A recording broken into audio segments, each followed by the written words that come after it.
my biggest gripe with the not my biggest gripe, because I understand it, the whole dogpiling Mel thing. Oh, they dogpiling Mel. Oh my god, he's dogpiling Mel.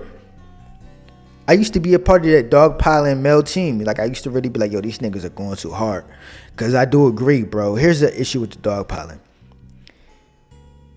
That bully shit is cringe for anybody. I've been bullied before. You feel me? I've seen people be bullied before. A lot of people have been bullied before. Even if it's not you being bullied, everybody been dogpiled on to where it could feel weird. Like, I never really been a dogpiler. Like, I'm not really the type to. I got my own mindset. You feel me? Like I'm. There's no reason to dogpile. Like, it's something that's weak about it. You feel me? 3 people going against 1. It's like, yo, at least keep it solid. Like, then most of the time the dogpiling don't really come on now. But it's always cringe. But if you thought it was cringe when Joe, Parks, Ice was coming at Mel, none of y'all have watched Hollywood Unlocked, bro. On Hollywood Unlocked, it used to be 3 hosts: Melissa Ford, Gio, and Jason Lee. Gio was getting dogpiled by Jason Lee and Melissa Ford. If y'all think that this is bad, if y'all think the way that M4 was getting dogpiled on Joe Budden podcast is bad, if y'all think that shit was bad, trust me, it's 5% of what they was doing on Hollywood Unlocked to Gio, bro. Like, they was doing him bad, bro. And Melissa Ford was a part of that, bro. So don't ever get it fucked up. If they chose to dogpile Parks on that shit, Melissa Ford would have been joining in the dogpiling too. Don't ever get it fucked up. If they would have chose to dogpile whoever, like if they would have like let's say Ice wasn't on there and Mona was on there, and the way the show went was dogpiling Mona, Mel would have went right in on that dogpiling. Let's be honest about it. But Digital Thugs, I'm gonna break down three hosts that I want to see like come back on the JBP in the 2026, or I would love to see on the Patreon. One moment, because I got it written down. So 3 hosts that need to come back in 2026, even if it's more so on a Patreon type shit. The first one I got, the reason why I brought her up was M4, bro. I seen Chat Nigga 101 on Twitter. And Danny from the Stop speaking about how Joe would never admit that, you know, losing M4 was a loss. And I do think that M4 bought a good amount to the podcast.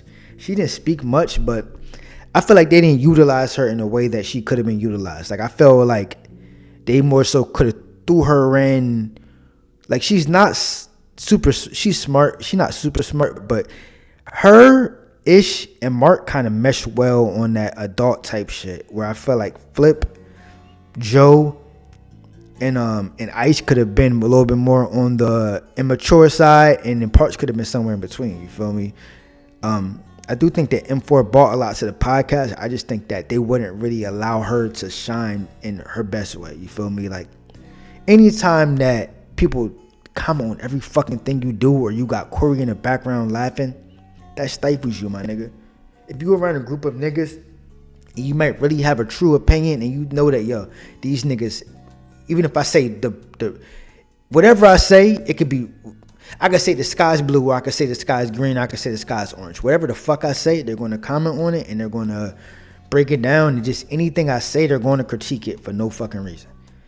That will stop somebody from really being them. They can't 100% be them, and I feel like that's what happens on a GBP when it's too much producing. You feel me? I feel like Ice probably got a certain personality that he can't really get into. You feel me? Everybody got a certain way. Like, even when Mona first came in, the over talking, that's naturally her. They had to produce her.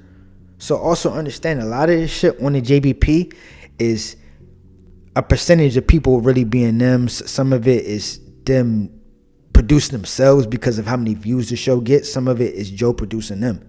So you're pretty much seeing these people through the eyes of a produced Joe.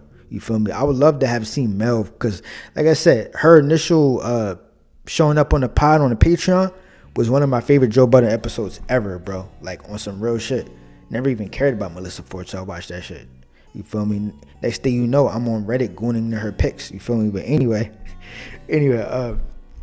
Keno, everybody hates this nigga. Keno is like putting sugar or cream or like it's like putting an ingredient in food, garlic or something like that. Too much of that shit could fuck it up, and that's what Keno is. Too much of Keno is too much, bro. Too much of his weird ego and just the way that he thinks is too much. But he was one of the first ones really showing up on the Patreon, really giving it up, bro.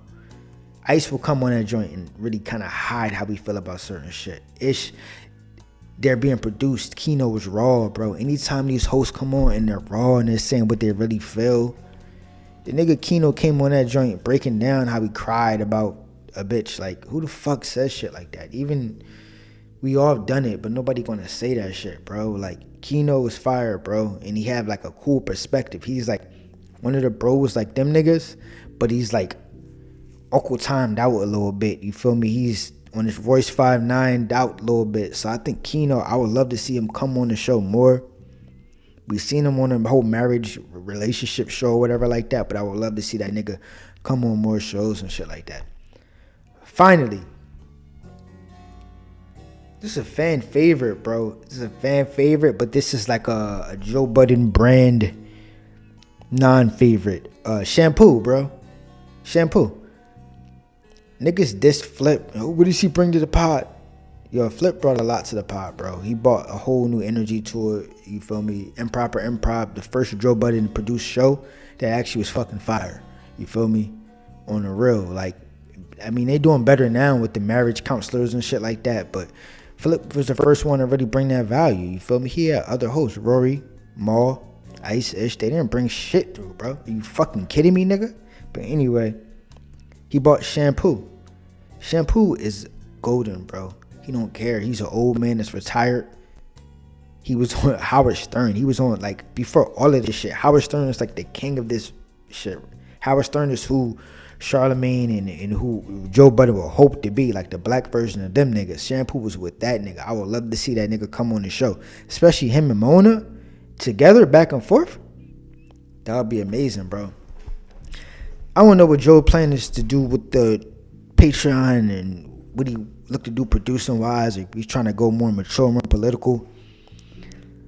But he has his Rolodex, bro. You feel me? He has a list of contacts and shows that he can create. Like, nigga, I would love to see just a shit. Let Flip and Shampoo do a food show. You feel me?